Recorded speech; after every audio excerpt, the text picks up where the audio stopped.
Esse curso de Sociologia da Religião, de Max Weber, uma introdução, ele é um primeiro curso de outros que pensamos em fazer no Ateliê de Humanidades sobre a obra do Max Weber, que é um dos principais pensadores do século XX, né, e que tem mais obras mais influentes sobre o nosso mundo contemporâneo.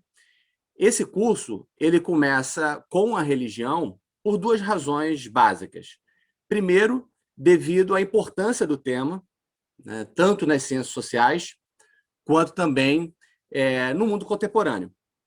Várias questões contemporâneas estão nessa interface entre religião, ciência, política, ética e economia. O Max Weber, então, ele é um autor que permite que a gente possa fazer uma abordagem de temas contemporâneos a partir de uma obra clássica. Essa é a primeira razão pela qual a gente começa com a parte de religião do Max Weber.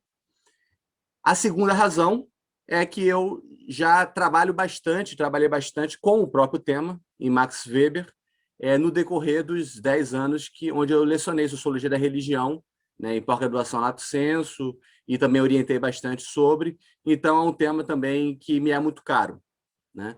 Um tema que vocês vão ver ao longo do curso, né, e vamos poder conversar bastante sobre isso, o tema da secularização, né, junto com outras duas questões que são da racionalização, desencantamento do mundo, temas clássicos da sociologia weberiana, que a gente vai poder explorar durante o nosso tempo de curso dessas 10 aulas. Bem, essa aula primeira, eu vou apresentar quem é o Max Weber, né, e percorrer um pouco a parte dele, tanto da obra quanto a emergência da sociologia da religião do Weber. Depois, na próxima aula, vai ser uma aula com Carlos Eduardo Sell, onde ele vai trabalhar do tema sobre secularização, racionalização e desencantamento do mundo. Vai fazer uma aula expondo essa discussão. Tá? E depois nós vamos avançar em algumas reflexões sobre o texto Sociologia Sistemática da Religião, tá? Que é um texto do Economia e Sociedade. Essa parte do que vai ser feito depois, vocês vão ver mais propriamente no final da nossa aula de hoje.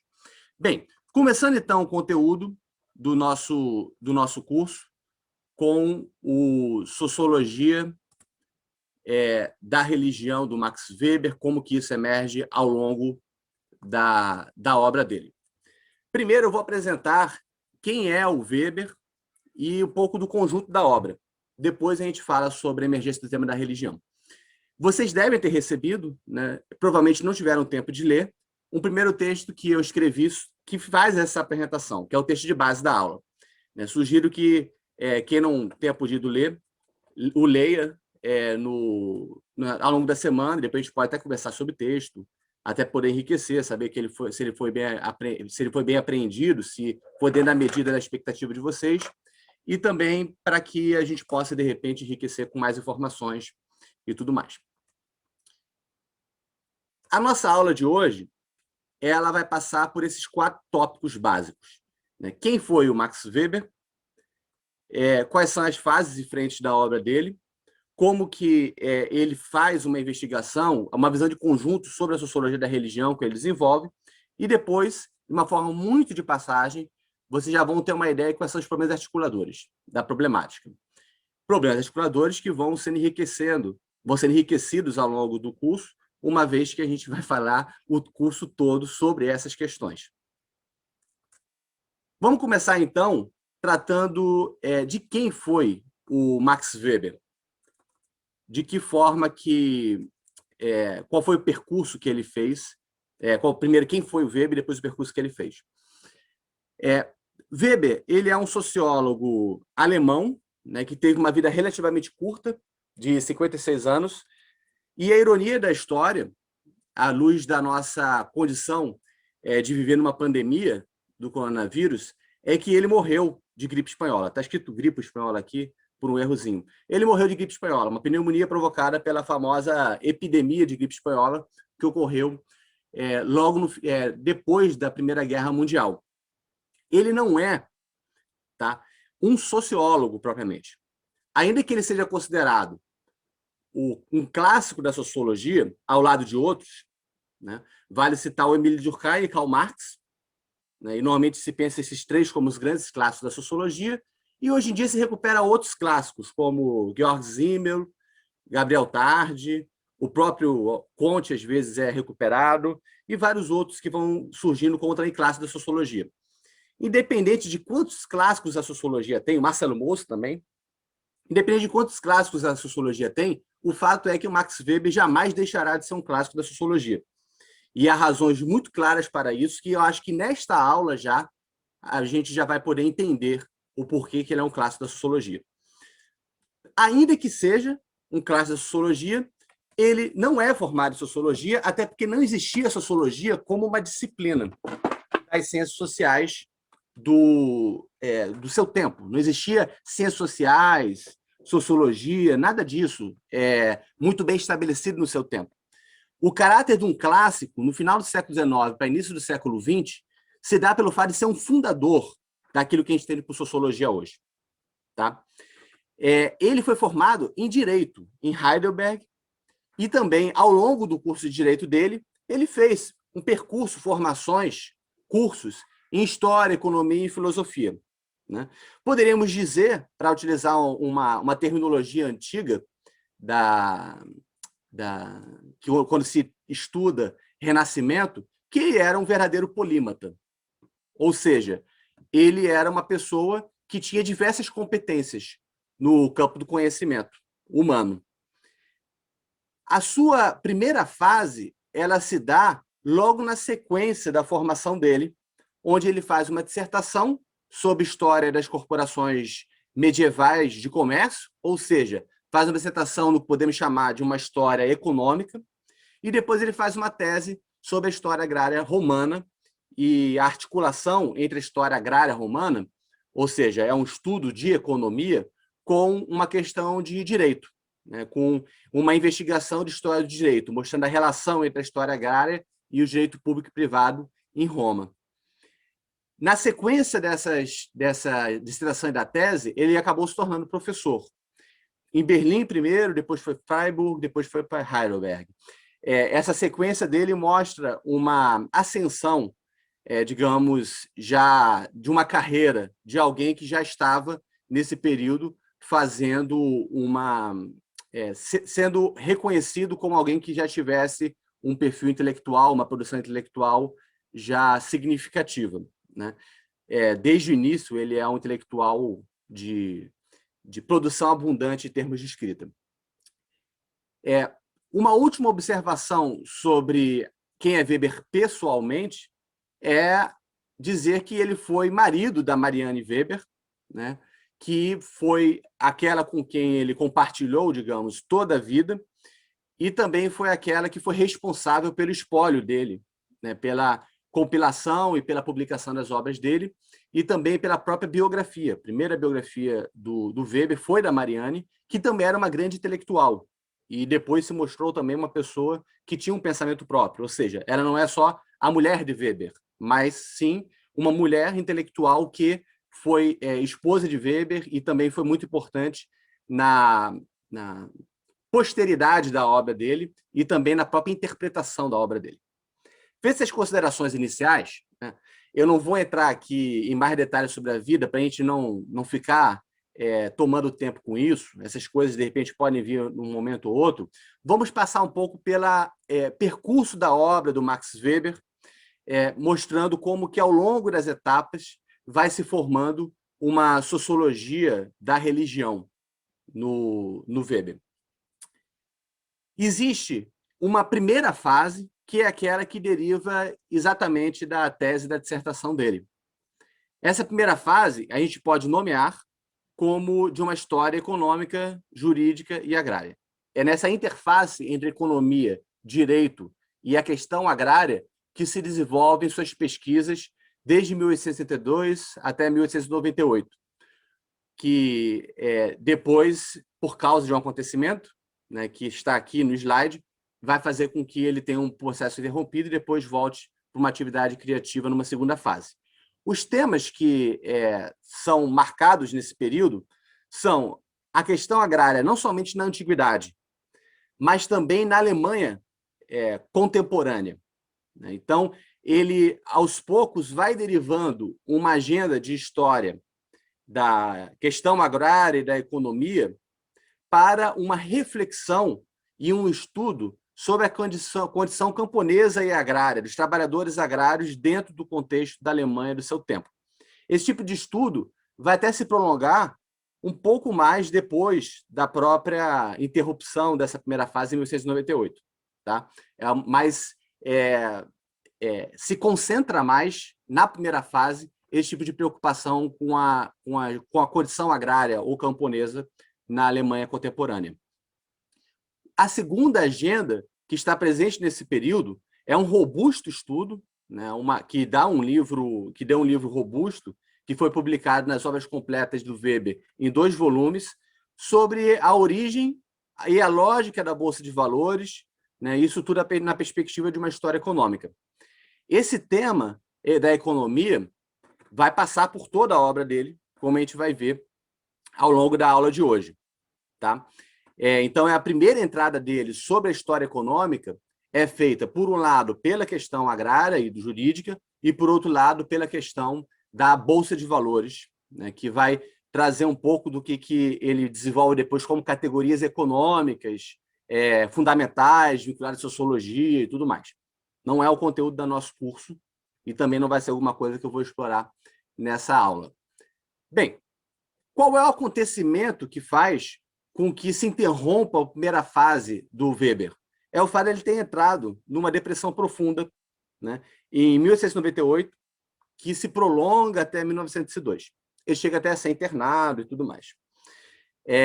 E só em 1902 que ele retoma as suas atividades acadêmicas não, de pesquisador, propriamente, e atividade de ensino mesmo, ainda que ele tenha tentado, em alguns momentos, retornar, só retorna no final da vida, 2 anos antes dele morrer, dele falecer, em 1918.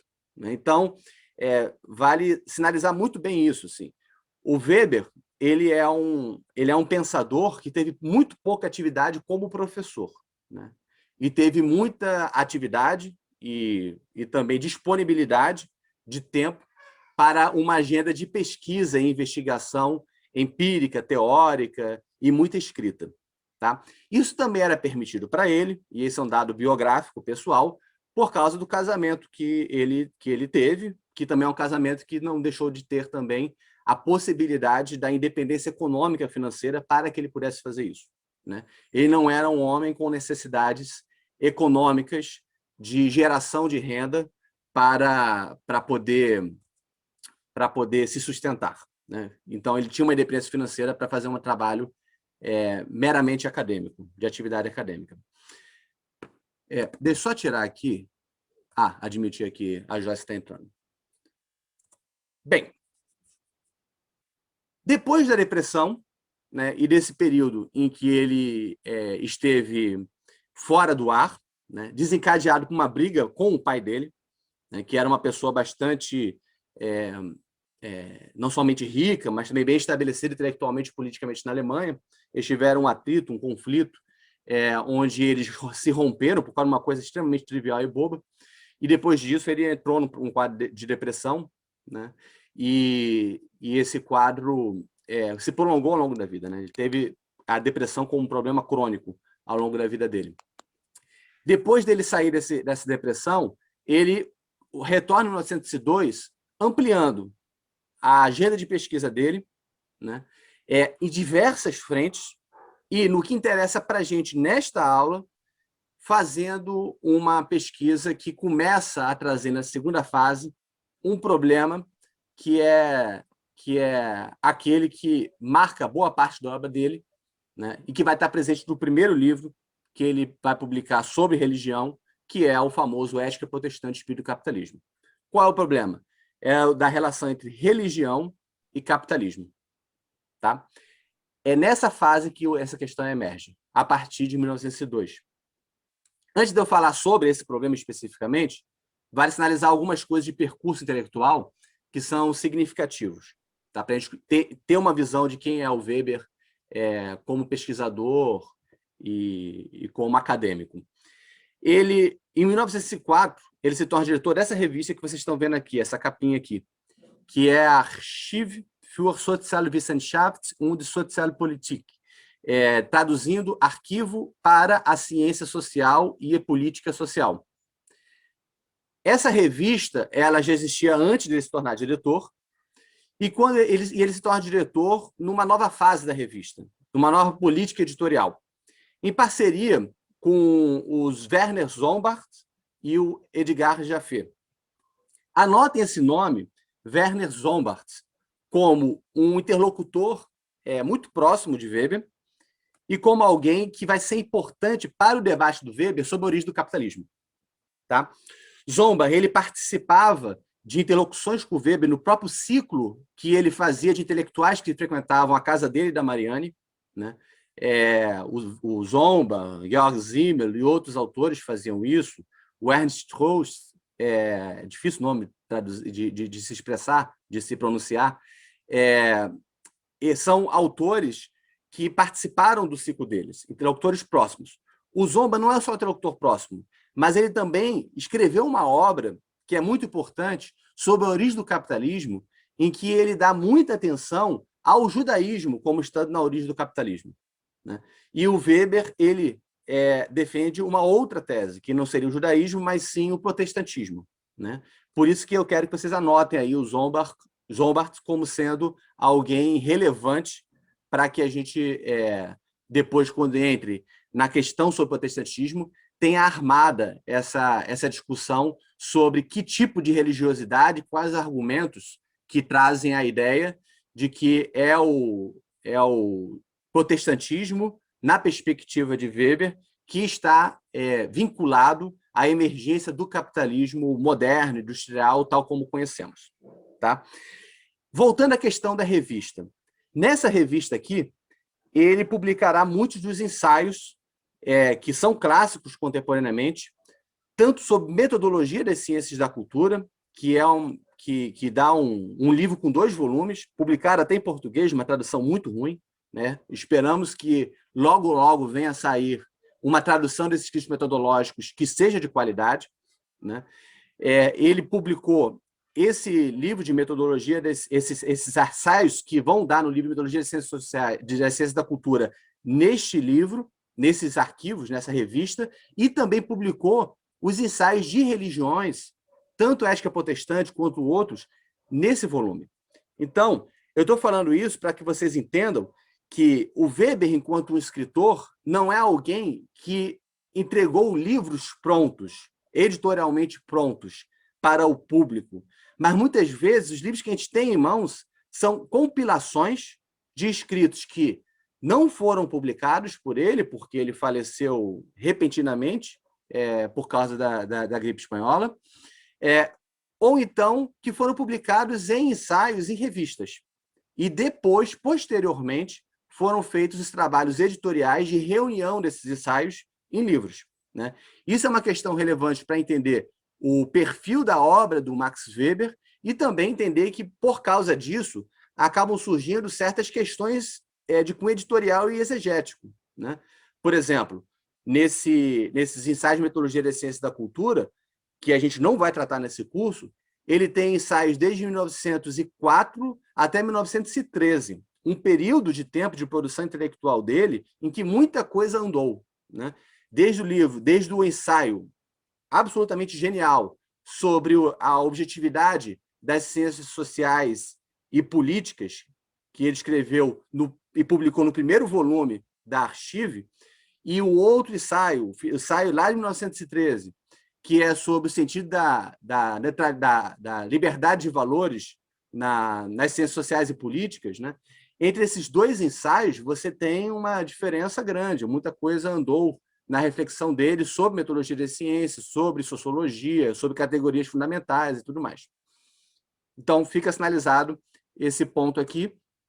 E chegamos no primeiro momento em que a gente vai efetivamente tratar de uma publicação que vai logo 2 anos depois dele ter voltado à atividade intelectual, que é o Ética Protestante e o Espírito do Capitalismo. É a primeira publicação que ele faz efetivamente sobre a questão da religião. Provavelmente todos vocês que estão aqui assistindo na sala, como também estão assistindo nas aulas no YouTube, vocês conhecem esse livro, Ética Protestante, Espírito do Capitalismo, né? É um livro que tem várias edições, é muito discutido, é abordado em diversos cursos de sociologia e também em outras áreas, de religião, de economia e tudo mais. Normalmente é um livro que é a porta de entrada de Weber e, às vezes, também a porta de saída de Weber, né? Às vezes, ele também é aquele livro que é o único lido sobre o autor. Às vezes, entre um ou outro, categorias sociológicas fundamentais, mas é o livro pelo qual o Weber é conhecido e pelo qual ele é estudado. Esse livro foi, primeiro, um ensaio na Archive, no segundo volume, de 1905. Tá? O Ética Protestante e Espírito do Capitalismo foi escrito em 1904 e publicado no número de 1905 da Archive. Este ensaio, tal como é publicado em 1905, é uma primeira versão do ensaio. Não tem nele, por exemplo, a questão central na exegese, nos estudos de Weber, que é a tese do desencantamento do mundo, né? Não tem todo aquele desenvolvimento que ele faz na segunda parte do Ética Protestante, que vocês vão ter a oportunidade de conhecer, porque a gente vai estudar ele aqui, que traz uma visão dele, de certa forma, bastante trágica ou pessimista, do cosmos econômico e dos destinos do mundo moderno. Ainda que ele deixe ali, como a gente vai ver, alguma abertura, não está tudo fechado, temos que entender que há possibilidades existentes em jogo, mas a situação não é das melhores sobre o que resultou desse processo de entrelaçamento entre ética protestante e espírito do capitalismo, pelo menos no tempo dele, né? Vendo no horizonte do tempo dele. Bem, esse texto ele vai ser retomado depois, em 1920, e reescrito. E aí a versão que a gente lê é essa segunda edição, de 1920, que revisa, melhora passagens e acrescenta partes no livro Ética Protestante e Espírito do Capitalismo. Tá? Daqui a pouco eu vou mostrar a capa do livro para vocês terem a imagem do que eu estou querendo dizer. Antes de mostrar a capa, eu quero só sinalizar que no mesmo ano em que ele publica o Ética Protestante e Espírito do Capitalismo, ele faz uma viagem para os Estados Unidos da América e ele fica lá durante 3 meses conhecendo políticos, fazendo, digamos, observações em campo, né? Entrevistando pessoas informalmente, né? Ele foi lá no Congresso de São Luís, Missouri, e quando ele faz essa viagem para os Estados Unidos, ele tem uma observação in loco sobre essa forma pela qual o protestantismo está presente na vida americana, numa certa entrelaçamento entre a forma como a religião modela a ética e como que ela impacta sobre dinâmicas sociais, políticas e econômicas dentro do contexto daquele capitalismo nascente, aquele capitalismo pujante, na verdade já é nascente, já foi nascente, já é pujante, daquele país que para um europeu desse tempo não era tão conhecido quanto o nosso, né? Vale ressaltar isso, os Estados Unidos da América ainda não era aquilo que a gente conhece como o país projetado sobre todo o mundo, como uma espécie de império ou com tendências imperiais, como a gente conhece. Era um país, na verdade, muito mais voltado para si mesmo, né? A projeção dos Estados Unidos da América no mundo se deu muito mais em função do período das grandes guerras, onde os Estados Unidos que a gente conhece se torna quase marcante em termos de cultura, discussão política e tudo mais, né? No contexto em que Weber está indo para os Estados Unidos, ainda é um país, né, em que há muito a ser descoberto pelos europeus. Esse que é o ponto. Ele vai lá, vê o cenário americano, a vida americana, e publica posteriormente, em 1906, um ensaio que é intitulado assim, em 1906, Igrejas e Seitas na América do Norte, um esboço sobre política eclesial e social, e depois ele vai ser ampliado em 1920, né, numa nova versão chamada Seitas Protestantes e o Espírito do Capitalismo. Tá? Então, esses ensaios eles saem depois da Ética Protestante e Espírito do Capitalismo, que são repercussões da viagem que ele faz aos Estados Unidos. Esses ensaios a gente vai estudar ao longo do curso, mais para a última parte do curso, onde a gente vai tratar da ética protestante. Então, aí estão as capas que eu disse que vocês veriam sobre a ética protestante. Aqui é a Archive, onde ele publica, em 1905, dá para ver aqui pequenininho, a primeira versão da Ética Protestante do Espírito do Capitalismo. Em português, a gente tem essa versão aqui, editada pelo Antônio Flávio Perucci, que era um pesquisador lá de São Paulo, especialista em Weber, em sociologia da religião e tudo mais. Ele faleceu há alguns anos. Essa edição, pela Companhia das Letras, se eu não me engano, está esgotada, e ela tem uma vantagem em relação a uma edição anterior da Pioneira, que está esgotada, que foi a primeira edição da Ética Protestante do Espírito do Capitalismo, porque ela faz uma diferenciação entre a primeira edição e a segunda edição, né? Foi um trabalho mais exegético, que tentou indicar o que tinha na primeira edição e botando em colchetes o que foi acrescentado pelo Weber na segunda edição, né? Em 2020, como comemoração do centenário de morte de Max Weber, a Vozes publicou uma nova versão da Ética Protestante do Espírito do Capitalismo, que não tem essa diferenciação entre primeira edição e segunda edição, né, mas tem uma diferença em relação a esse livro aqui, do Perucci, que é o fato de ter introduzido esses textos que eu mencionei, tá? O Igrejas e Seitas e o Seitas Protestantes do Espírito do Capitalismo, são dois textos que estão aqui, né, e que não estão aqui. E ele acrescenta também o debate de textos que são chamados as anticríticas, né, as críticas feitas à ética protestante do espírito do capitalismo entre 1907 e 1910 e as respostas que o Weber faz aos críticos, né? Então, é uma edição que traz essa diferença.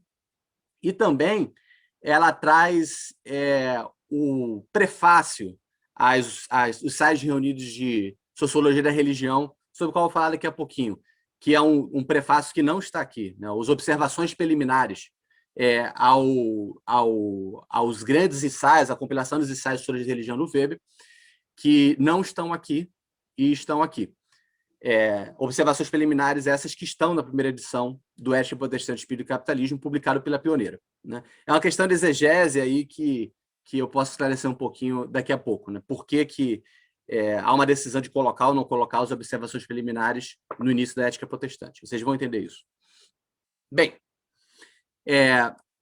a gente tem, então, recapitulando, um primeiro momento que Weber fez aquelas investigações sobre história agrária, história econômica, história jurídica e tudo mais, pegando a antiguidade, depois também trabalhando um pouco o contexto da questão agrária e da política econômica, política social na Alemanha contemporânea e tudo mais.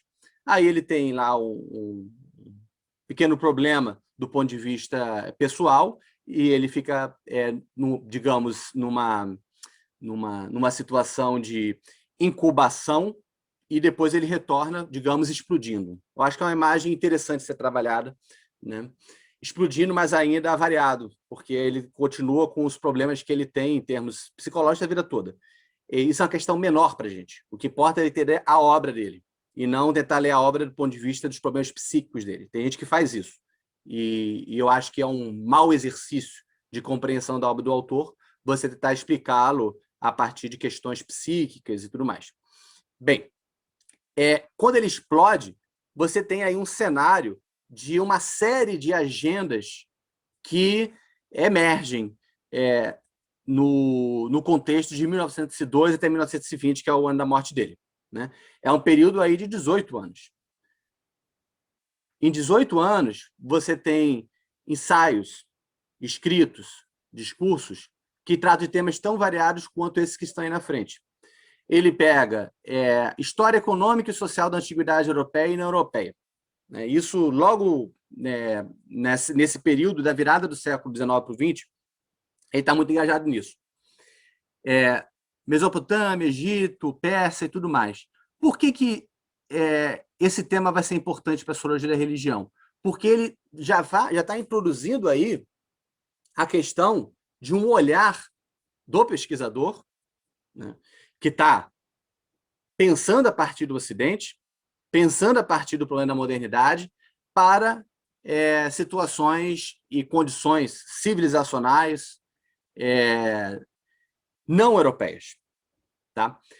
Ele faz isso do ponto de vista de uma investigação econômico-social e depois ele vai abrir a reflexão também do ponto de vista das religiões, digamos, imperiais. Tá? Estudando tanto o zoroastrismo, no caso da Pérsia, quanto também as condições de religiosidade, né, e toda a vinculação com o Império no contexto mesopotâmico e egípcio. Né. Fora essa questão, tem um segundo ponto aqui, a lógica e o método de ciências da cultura e a vocação da ciência especializada. Esse é um tema que está abordado por ele em alguns escritos que foram compilados no Metodologia das Ciências da Cultura, sobre o qual eu mencionei, né? E está presente também num dos textos mais conhecidos do Weber, que é um daqueles que se estuda quando se conhece o Weber, que é o chamado Ciência como Vocação. Né? É uma questão que atravessa a obra dele. E é importante para a gente compreender a natureza da sociologia dele e do método dele. Isso a gente vai avançar ao longo do curso. Né? Quando ele está tratando da lógica e do método das ciências da cultura, ele vai estar assumindo certos posicionamentos sobre, por exemplo, qual é a natureza da sociologia, que vai levar ao que se chama de sociologia compreensiva. Anotem, por favor. Né? O que é uma sociologia compreensiva, da perspectiva do Weber? O que seria desenvolver um método explicativo e compreensivo, ou baseado numa compreensão explicativa?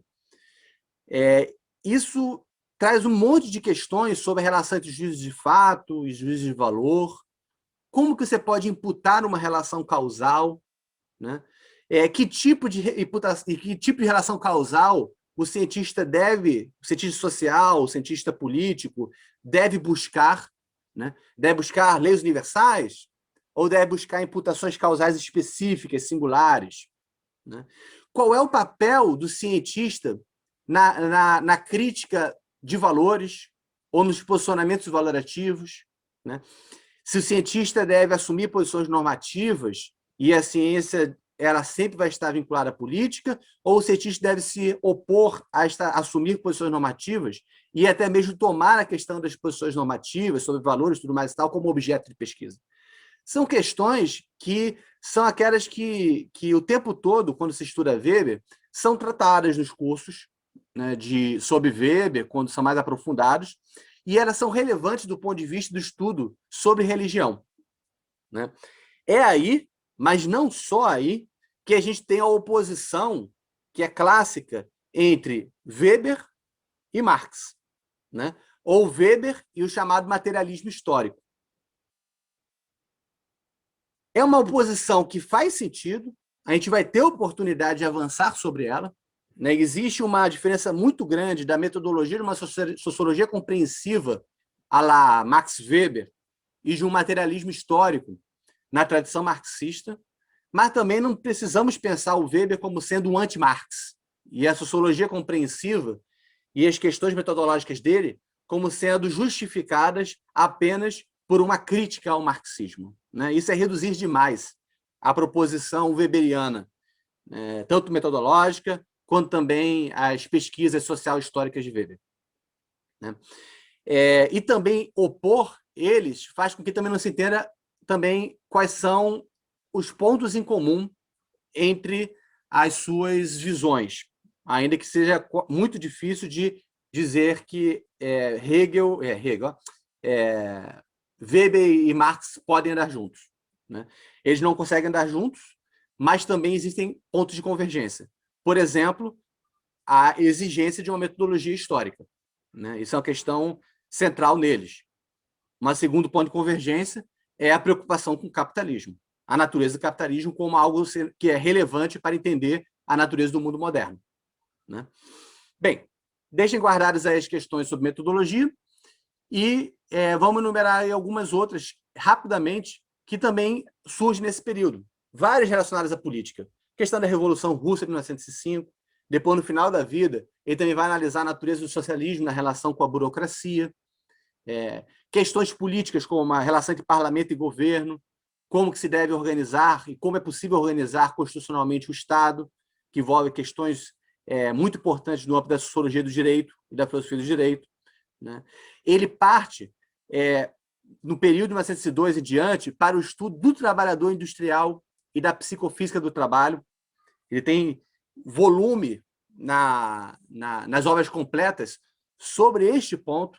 Então, lembrando, na primeira fase ele está estudando trabalho agrário, depois ele avança nos estudos sobre o trabalho industrial, né? Isso já para entender a dinâmica do trabalho da empresa, da natureza da empresa capitalista, né? Questões que atravessam toda a obra dele. Ele faz uma sociologia histórica do direito, sistemática, comparada. Ele estuda a gestão econômica, história geral da economia. Ele estuda a questão da política, né, na democracia de sufrágio universal que estava surgindo naquele período. Ele tem escritos muito importantes sobre o que é a docência, o sentido da docência, qual é a vocação e também o dever de probidade de um professor, né? E como que está associada também a distintas montagens do sistema universitário. Ele faz uma análise comparada de sistemas universitários, tanto no mundo moderno, como também faz estudos sobre como que os letrados eles assumem posições distintas em sociedades diferentes. Isso é importante para o estudo sobre religião. Por exemplo, o estudo sobre o confucionismo e o taoísmo ele está associado a um estudo sobre o estamento dos letrados no contexto chinês. Né? Então, são questões que atravessam diversos posicionamentos dele e pesquisas dele sobre religião, sobre relação de ciência e política, sobre capitalismo, sobre Estado. Né? Sociologia da música. Tem alguns escritos, tem um livro sobre sociologia da música, que é um grande ensaio que ele fez, sobre a racionalização da música moderna. E também tem algumas passagens que ele desenvolve questões sobre a natureza da esfera artística no mundo moderno e também como que as artes e religião às vezes estão em conflito, né? Sobretudo as religiões que são baseadas na negação ou rejeição do mundo. Né? Estudos sobre sociologia compreensiva, categorias sociológicas fundamentais, que são publicados na Economia e Sociedade. Estudos sobre cidades, a natureza da cidade moderna, a singularidade dela. Estudos sobre as formas de dominação em relações comunitárias. Isso tudo que está aqui relacionado são coisas que a gente não vai tratar nesse curso. Né? Por isso que há outros cursos possíveis a serem feitos sobre Weber e que vamos fazer. Essas questões elas vão aparecer nesse curso sobre religião quando a gente for identificar as linhas de convergências entre elas. Quando Weber estuda religião, ele está também fazendo cruzamentos entre a ética religiosa, a ação religiosa, com questões relacionadas a formas de associações comunitárias, questões, por exemplo, étnicas e nacionais, ou está cruzando com questões relacionadas ao direito, ou a formação de profissões, por exemplo, a relação entre formações de profissões e a composição da sociedade em estamentos e classes, ou estamentos ou classes. Né? Ele vai mostrar a relação entre religião e capitalismo, ou religião e ação econômica.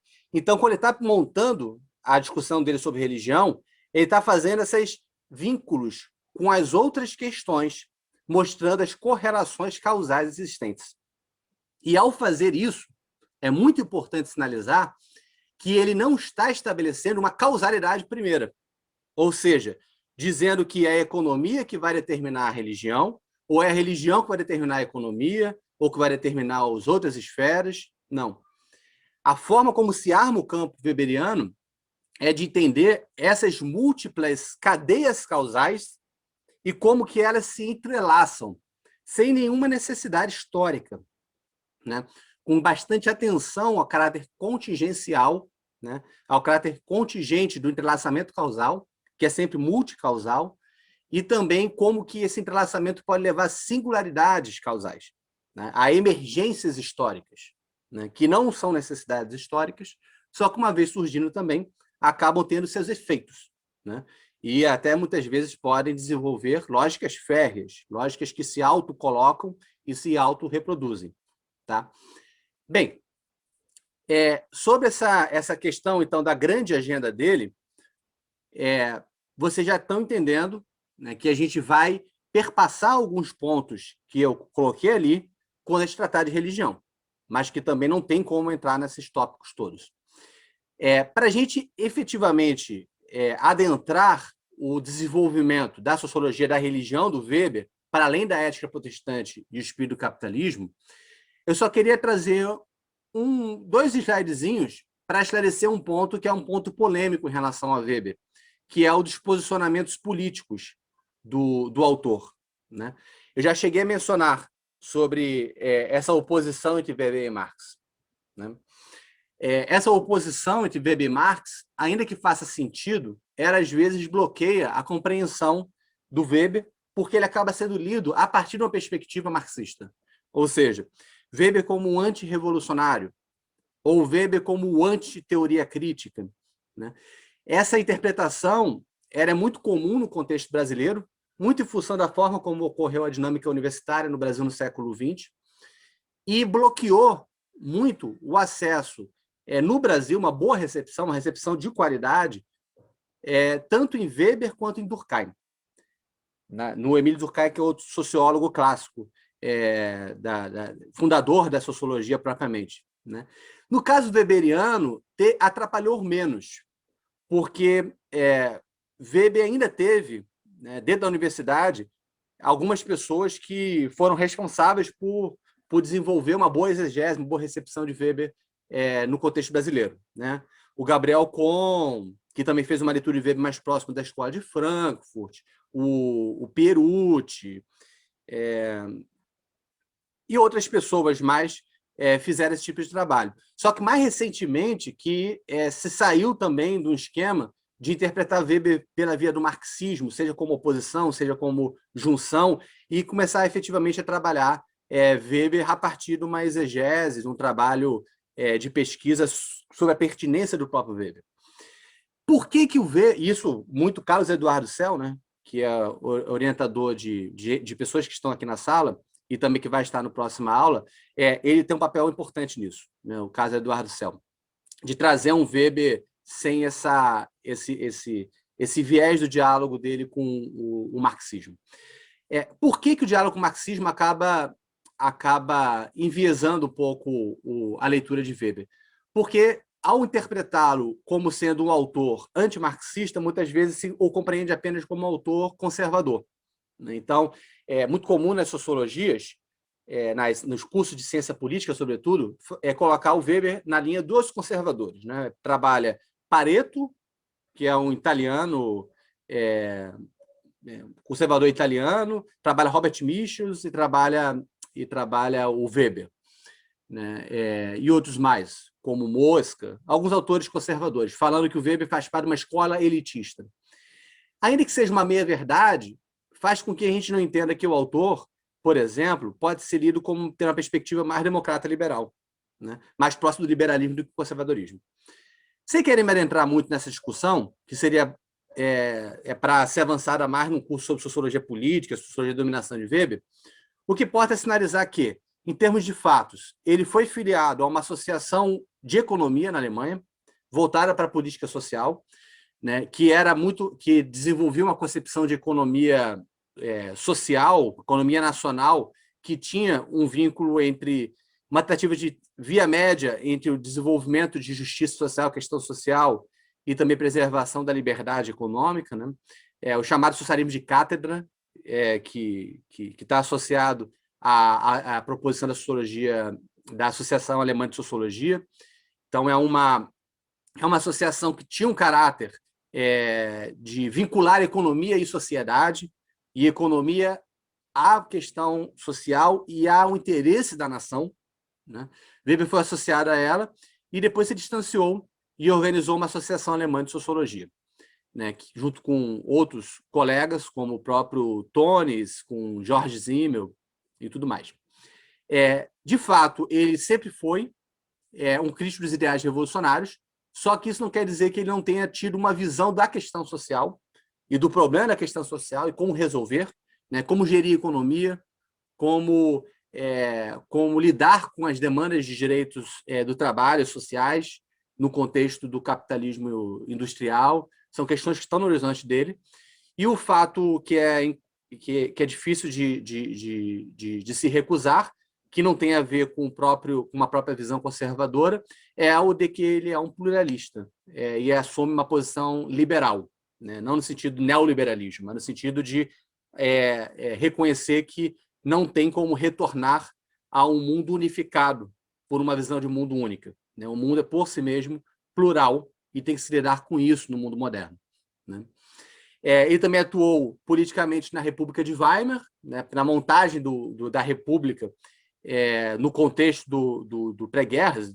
Trabalhou pouco tempo, afinal ele morreu logo ao final da Segunda Guerra Mundial, em 1920, mas ele tentou construir uma república, ajudar a construir uma república constitucional, né, e democrática, que a gente sabe que entrou em colapso e fez com que ascendesse o nazismo, né, e também ele empreendeu a formação de um partido. Não foi bem sucedida, que combinasse liberais e democratas. Bem, isso daí é uma posição que poderia dizer, então o Weber está mais para liberal-democrata do que para conservador. Só que, por outro lado, há posições conservadoras que também não temos que trazer aqui no ponto de vista negativo, ele é conservador, mas no sentido de constatar e entender o que isso quer dizer, que por exemplo, a posição dele em relação à imigração é bastante nacionalista, ele em relação, sobretudo, aos poloneses, ele chegou a pesquisar isso. Ele é um nacionalista não necessariamente é conservador, mas o nacionalismo dele poderia, talvez, ser aproximado mais na posição conservadora. Ele é um cético do ponto de vista normativo, e isso é próprio da boa tradição conservadora, ou seja, aquela que não acredita que ideais podem revolucionar o mundo, pelo contrário, ideais podem destruir o mundo. Então, é bom ter um ceticismo normativo para ter uma abertura cognitiva para entender o mundo tal como ele é, né? sem querer fazer tábula rasa das coisas a partir de convicções, valores impostos sobre a realidade, né? Então, o ceticismo sobre a possibilidade das ideias transformarem o mundo é uma posição conservadora no sentido mais liberal do termo, né? No sentido da tradição inglesa, que é uma boa tradição de conservadorismo, e ele também tem uma visão de política que é baseada no decisionismo. Também tem uma discussão em torno disso, mas é baseada na ideia de que as posições políticas elas não têm como ser fundamentadas em valores últimos, né? E as próprias decisões individuais. E isso está associado politicamente a uma visão de realpolitik, ou seja, política do real. A política ela não se curva à ética, né? A política ela tem por dinâmica a luta por poder, as relações de dominação e uma oposição, uma distinção insuprimível entre elites e massas. Isso faz parte do curso das coisas, né? Esse tipo de visão, a última sobre a política, o faz ficar bem próximo do que podemos chamar de conservadorismo político. E essa visão é aquela visão que está presente nos cursos de ciência política, quando colocam ele dentro do rótulo dos elitistas, ou da tradição conservadora de política. Não é um curso sobre isso, deixo apenas entregue para vocês, para que vocês tenham uma visão do conjunto do pensamento dele, né? Sobre cada tópico desse, daria para avançar muita discussão, né? Ceticismo normativo diz respeito à metodologia das ciências sociais, ou diz respeito à questão da relação dos juízos com o valor. É possível fundamentar valores e juízos de fato e tudo mais? É uma discussão riquíssima, que dá um curso inteiro. A questão do decisionismo político é uma questão riquíssima também, né, que é um dos maiores desafios feitos, por exemplo, ao Jürgen Habermas, né, que lê tanto Carl Schmitt quanto Weber como sendo autores gigantes, o Schmitt como um grande inimigo intelectual, digamos assim, e o Weber como o cara que ele se debruça para reconstruir a obra e também tirar da obra certos vieses. Um deles é esse, é o decisionismo político, né? Essa ideia de que as decisões não podem ser fundamentadas na razão, mas sim na decisão. O Habermas fala, não, isso aqui do Weber está equivocado. E, a partir disso, ele desenvolve toda uma agenda de tentar solucionar isso por uma via diferente, né? Da reconstrução da racionalidade moderna. Bem, indo agora para a terceira fase dele, que é a fase que podemos datar a partir de 1913, por aí. Tá? Não existe uma clareza em relação a essa fase, no sentido de se é uma fase, efetivamente, ou apenas continuidade da segunda. Tá? Vamos manter essa distinção em termos didáticos, e porque para a gente faz todo sentido. Qual é a diferença entre uma segunda fase e uma terceira fase, do ponto de vista de uma análise do percurso do Weber, na perspectiva do desenvolvimento de uma sociologia da religião? É que, na segunda fase, ele está centrado no desenvolvimento da questão da religião vinculada à origem do capitalismo. Né? Como que uma determinada ética religiosa, tá? Que é o protestantismo, que, por sua vez, está vinculado a um processo muito longo, né, de longa duração, que ele já vê ali como podendo levar à origem do próprio cristianismo antigo, sobretudo a questão do judaísmo e tudo mais e tal, um processo de longa duração de secularização.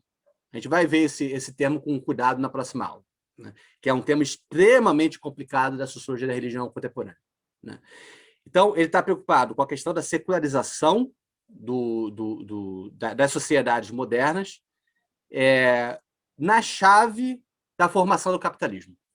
Ou seja, há certas transformações de longa duração e, sobretudo, um caráter central da ética protestante, em que ideias religiosas e práticas religiosas vão, por um esquema que ele vai mostrando, se articulando com certas ações econômicas e com certo sistema econômico em nascimento. E essa articulação leva a um processo, digamos, de secularização. Isso vai levar ao tema do desencantamento do mundo, né? Um processo que vai desencadear, né, a explosão do capitalismo industrial em regiões protestantes. Né? E conforme o desenvolvimento do capitalismo industrial vai sendo realizado, as pessoas vão começar a agir economicamente tal como protestantes, ainda que não sejam protestantes. Aí a secularização efetivamente foi realizada, porque as próprias instituições, as próprias ações, elas estão sendo efetivadas segundo uma lógica que estava associada à fé no nascimento da Reforma Protestante, sobretudo em Calvino, e depois elas se dissociam, fazem parte do funcionamento do próprio sistema econômico, do cosmos econômico. Bem, essa é a questão da segunda fase, na perspectiva, tá, da ética protestante. Na terceira fase, ele avança no projeto da Economia e Sociedade, que é o livro dele, que vocês todos devem conhecer, ou pelo menos ter ouvido falar, que é um livro que foi eleito até o mais importante obra de sociologia de todos os tempos. Né? Esse projeto está associado a um outro que vai surgir, que é o da Ética Econômica das Religiões Mundiais. São esses dois grandes projetos que podemos dizer que configuram o surgimento de uma terceira fase. Tá? Sobre o projeto de Economia e Sociedade, ele, inicialmente, era um projeto de escrita de uma espécie de handbook sobre a relação entre economia e sociedade, economia e política e tudo mais. E ele vai sendo reconfigurado ao longo dos anos. Tá? E, em algum momento, ele insere a religião como sendo uma das questões que entram dentro desse projeto de um handbook, que deixa de ser apenas uma análise da relação entre economia e sociedade e passa a ser um projeto de uma espécie de tratado de sociologia. Né? Seria a porta de entrada para todos os grandes temas sociológicos do tempo. Esse projeto ele vai sendo costurado, desenhado ao longo do tempo, e ele só é publicado, Economia e Sociedade, com esse nome que a gente conhece, pela Marianne Weber, depois que ele morre. Né? Isso dá até um caráter problemático ao livro. Sobre ele a gente vai falar isso na aula específica. Porque é um livro que, no final das contas, é uma conjunção de ensaios inacabados de Weber, alguns mais acabados, outros menos acabados, escritos em momentos diferentes. Tá?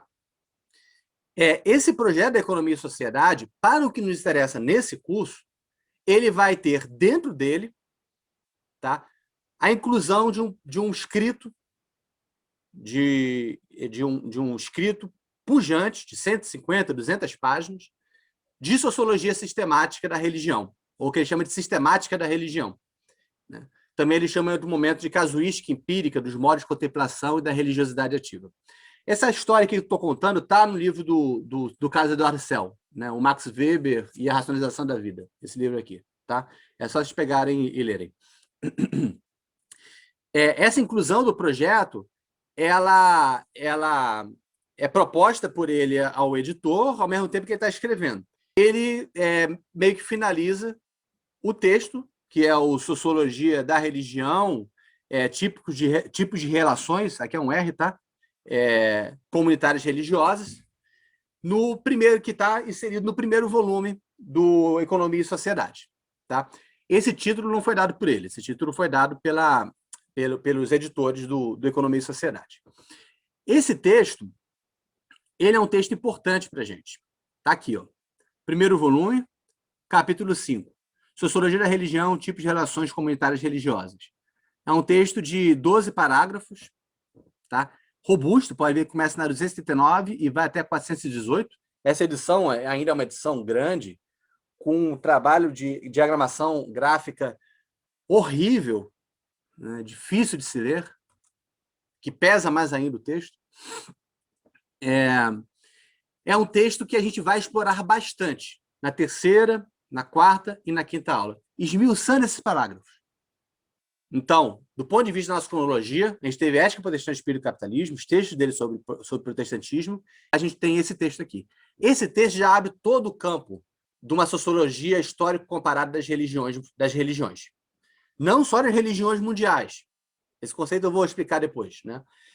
Mas de todas as religiosidades relevantes, digamos, empiricamente identificáveis, estudadas e tudo mais. Até mesmo os primeiros parágrafos chegam a entrar naquilo que podemos chamar de religiões dos povos sem estados, religiões arcaicas e tudo mais, que é o lado mais fraco desse texto, porque antropologicamente ele não está bem fundamentado, né? Ele ainda está no horizonte da antropologia do século XIX. Ele não está ainda no horizonte de uma antropologia tal como aquela que a gente conhece hoje. Mas ainda assim é um texto, são parágrafos importantes para alguns conceitos que ele traz. Então, aqui ele já vai abordar as teses que vão surgir posteriormente sobre a relação entre o que é religião de salvação, a relação entre ascese e mística, os tipos de dominação religiosa, identificação de tipos de profetismo, a diferença entre religiosidades básicas e religiosidades éticas.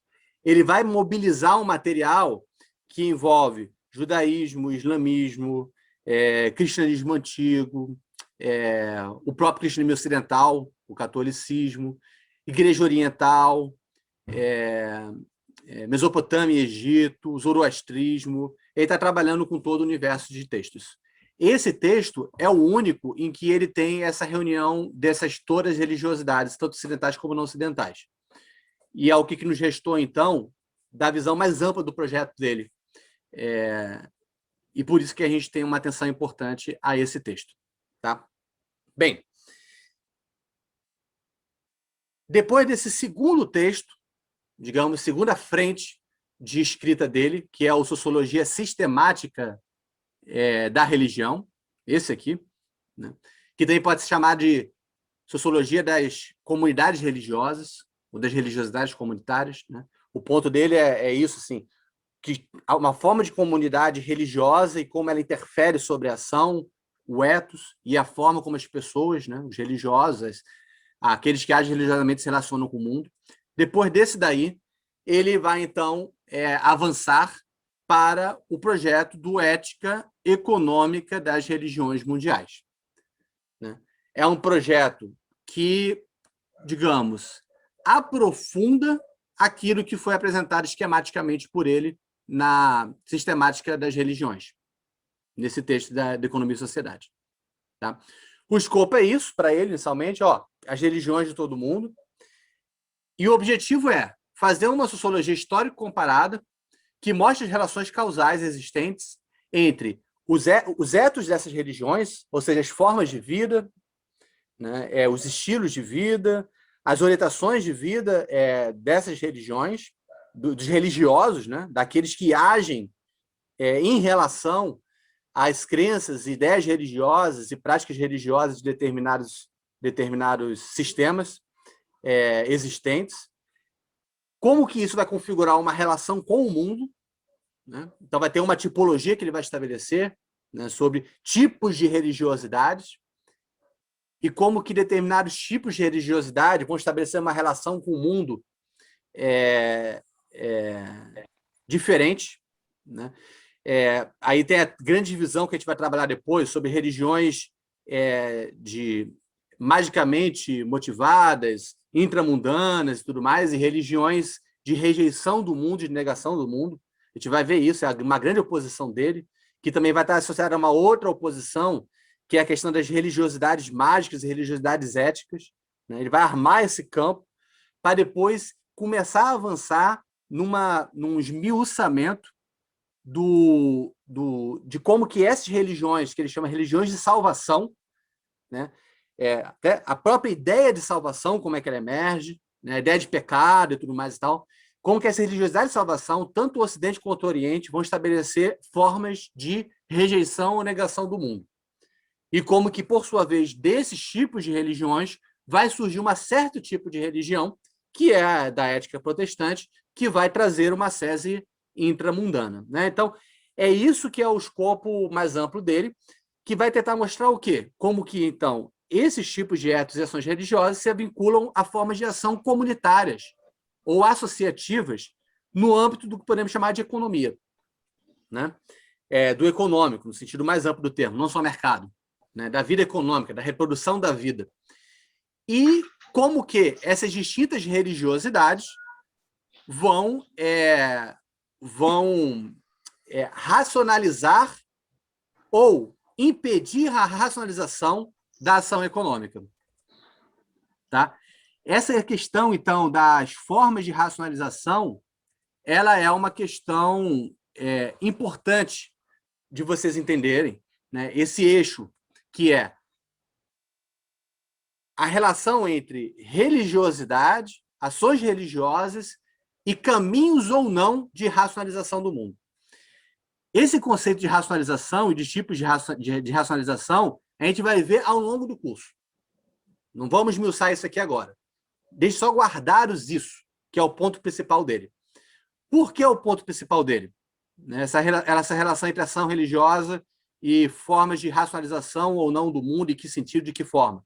Racionalização ética, racionalização econômica, tem uma forma mais orgiástica e mística, uma forma mais ascética, que tipos de formas de ascese, que tipos de formas de mística e de relações orgiásticas, e vai montando a análise por aí. Isso daí tem um objetivo maior, que é aquele de entender, por meio dessa comparação, qual é o desenvolvimento singular que teve no Ocidente, né? Que tipo de causalidade esteve em curso que fez com que emergisse o que entendemos por racionalismo ocidental e moderno, e até mesmo podemos colocar no plural, as formas de racionalidade e racionalização do mundo ocidental e moderno, né? Por que eu falo formas de racionalização e racionalidade do mundo moderno? Porque ele já nessa fase, ele já não está focando apenas no capitalismo, ainda que a ação econômica seja a questão principal para ele. A relação entre ação econômica e ação religiosa. A preocupação dele vai mais além, porque ele já tem aí um desenvolvimento, que vai ficar claro em alguns textos, de uma visão do mundo moderno como sendo desencadeando o que se chama de diferenciação das esferas de valor. As distintas esferas do valor se diferenciam, se distinguem e têm vias de racionalização próprias, né? Vão começar a estabelecer princípios próprios de funcionamento e de orientação da conduta. né? Então, a religião vai entrar como sendo um eixo a partir do qual ele tende esse processo de secularização dos mais diversos campos. Não como a causa de tudo, tá? Mas como um fator significativo a partir do qual você entende as diversas vias de racionalização do mundo moderno, e você entende quando você também está olhando para o econômico, para o jurídico, para o organizacional, o papel das burocracias. Você vai olhar as outras para a dimensão da arte, as lógicas internas de racionalização da arte. Então, ele vai armando essa análise, né, onde o grande chave é isso, é a racionalização e as vias de racionalização do mundo moderno, que fizeram com que, aí tem uma tese muito forte dele, e também muito polêmica, muito problemática do ponto de vista do nosso século XXI, né? Muitos vão considerar uma grande heresia, outros vão considerar apenas um grande equívoco que tem que ser revisto, que é a ideia de que somente no mundo moderno você ouve um nível de racionalização não visto em nenhuma outra cultura, tanto da ciência, quanto da arte, quanto da própria religião, quanto da economia e tudo mais. Então, o problema dele é o Ocidente e a modernidade ocidental. Mas, para ele entender isso, e até fazer uma imputação, aqui há uma causalidade singular, aqui há uma singularidade, ele abre o escopo para interpretar de forma comparada, né? Então, o olhar dele é um olhar que é histórico e comparativo, né? Pela comparação e pelo contraste, ele vai conseguindo compreender onde que ele pode imputar uma causalidade, onde que ele pode ver um processo significativo, uma relação significativa, né? É uma questão metodológica muito relevante na obra do Weber. Bem, chegamos, então, ao último, tá, avanço de escrita que o Weber estabelece sobre religião. Recapitulando, em 1904, 1905, ele publica Ética Protestante e Espírito do Capitalismo. Depois, em 1913, ele vai, né, mais uma vez aqui, ó, escrever esse texto e não publicá-lo. Esse texto vai ser publicado em 1921 no Economia e Sociedade da Marianne, organizado pela Marianne Weber. Bem, a terceira frente de escrita dele é essa que vai ser compilada nesse livro aí, que é a compilação, né? Compilação, escritos compilados sobre sociologia da religião. Esse daí é o primeiro volume, que foi publicado com o Weber em vida, ainda vivo, organizado por ele e tudo mais e tal. Os volumes 2 e 3 já foram publicados, já o Weber tendo morrido. Aqui, você entender o interior desse livro também faz com que a gente consiga entrar de forma menos ingênua, mais cuidadosa em termos de exegese da obra weberiana. Tá? A entrada do livro tem uma primeira parte. É difícil de vocês lerem, eu vou, e também até porque está em alemão, mas é importante que vocês compreendam. A primeira parte tem o Ética Protestante e Espírito do Capitalismo. Tá? Isso aqui é aquilo que eu disse, que é a retomada do Ética Protestante e Espírito do Capitalismo de 1904 e 5, com acréscimos, com inserções de passagens sobre o desencantamento do mundo, toda a visão dele sobre o destino do protestantismo no capitalismo industrial, burocrático, racionalizado do seu tempo e tudo mais, né? Então, ele publica nos ensaios de sociologia da religião o Ética Protestante e Espírito do Capitalismo renovado.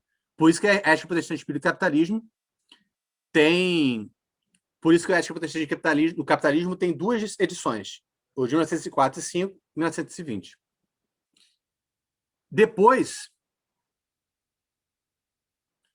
a gente tem a publicação do ensaio sobre as seitas protestantes e o espírito do capitalismo. Aquele ensaio de 1906, que ele publicou, quando ele chegou dos Estados Unidos, quando ele viu a vida americana, a forma como religião, política e economia se entrelaçam nos Estados Unidos. Depois ele retoma esse ensaio, amplia ele e publica no Ética como Seitas Protestantes e Espírito e Capitalismo. Então, o primeiro volume dos escritos compilados tem uma primeira parte sobre protestantismo. Depois tem aqui, ó, a ética econômica das religiões mundiais. É aqui que vai ter a primeira parte do livro que foi publicado no Brasil recentemente pela Vozes, que são 3 volumes, chamado Ética Econômica da Religião Mundial. Nesse primeiro volume, ele publica um ensaio dele, tá? Que foi já publicado na revista, no arquivo lá que ele dirigia, sobre confucionismo e taoísmo, sobre as religiões da China. Tá? Então, o que se faz hoje em dia? Se pega esse primeiro volume e separa. Publica a Ética Protestante e Espírito e Capitalismo como livro próprio, pega esse ensaio das Seitas Protestantes e Espírito e Capitalismo e publica em outros lugares, ou publica dentro da Ética Protestante. Né? Por exemplo, a edição da Voz do ano passado tem esse livro, tem esse texto, As Seitas Protestantes e Espírito e Capitalismo, de 1920. E também tem o de 1906. Foram publicados aqui. Mas foram publicados aqui por decisão dos editores. Na versão do Ética Protestante do Pierucci, não tem. Né? Esse texto não foi publicado. Ele foi publicado no Ensaio de Sociologia, organizado pelo Wright Mills e pelo Goethe. Foi publicado lá. Então, é um texto que muitas vezes fica perdido. Né? E publica-se à parte, com o primeiro volume do Ética Econômica das Religiões Mundiais, esse texto aqui, sobre religiões da China. Depois vem aqui, publicado Religiões da China, recentemente publicado, acho que 2014, por aí, onde você tem... o que eu ia falar é isso aqui, ó. Além da ética protestante, tem isso aqui, ó, o Faber-Merkel. O que é isso? É o que se chama de observações preliminares. Esse texto, e essas observações preliminares, é uma introduçãozinha que é o primeiro texto que eu sugiro que vocês leiam, tendo por base essa aula. Está lá no material que eu passei para vocês. É um texto em que você tem... ele mostra o projeto como um todo e a questão da racionalização do Ocidente. Né? Esse texto, às vezes, é publicado junto com a Ética Protestante, às vezes não. Eu cheguei a falar, olha, eu vou explicar depois por que é que ele, às vezes, é publicado ou não. É porque ele não introduz somente o Ética Protestante e Espírito e Capitalismo. Na verdade, ele introduz todos os escritos compilados de Sociologia da Religião. Ele está falando do conjunto dos ensaios, e não somente da questão do protestantismo. Né? Então, depende do editor de colocar ou não como uma observação preliminar ou um prefácio do Ética Protestante e Espírito e Capitalismo. Bem, e tem essa Einleitung, que é a introdução ao confucionismo e taoísmo. Essa Einleitung, ela é importante. A Einleitung, que é sobre religiões mundiais, ela é uma introdução ao confucionismo e taoísmo. Tá aqui, ó, Religiões Mundiais, uma introdução. Tá? Esse texto ele foi publicado no Ensaio de Sociologia do Wright Mills, com um nome bem estranho, assim, Psicologia Social das Religiões Mundiais. Tá? É um texto-chave que a gente vai trabalhar e ler. Tá? E, nesse volume, tem a famosa... aqui, ó, teorias teorias dos estágios e tal, que é esse aqui, ó. Teoria dos estágios e direções religiosas do mundo, que é a chamada, né, no alemão, de... Cadê? Wissenbetrachtung, né, que é considerações intermediárias dos ensaios, né, que vai preparar o terreno da saída da análise das religiões da China para entrar na análise das religiões da Índia, que é o segundo volume, que é esse aqui. Esse aqui, eu coloquei a capinha em alemão e coloquei o sumário em inglês, porque não está traduzido ainda em português. Tá?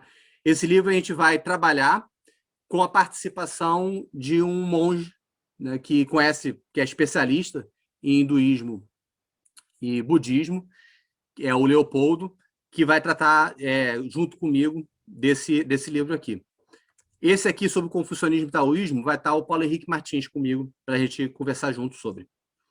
Bem, e o terceiro volume é o sobre o judaísmo antigo, que foi publicado recentemente pela Vozes, que na edição dos ensaios compilados inseriu ainda um anexo, tá?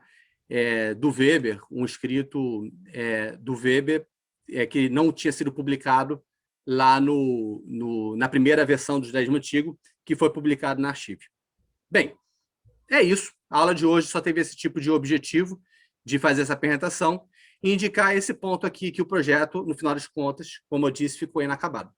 Ele pretende escrever sobre os cristianismos primitivo, medieval e oriental, sobre o islamismo, judaísmo talmúdico, religiões imperiais, zoroastrismo. Nada disso continuou porque ele morreu de gripe espanhola, entre aspas, né?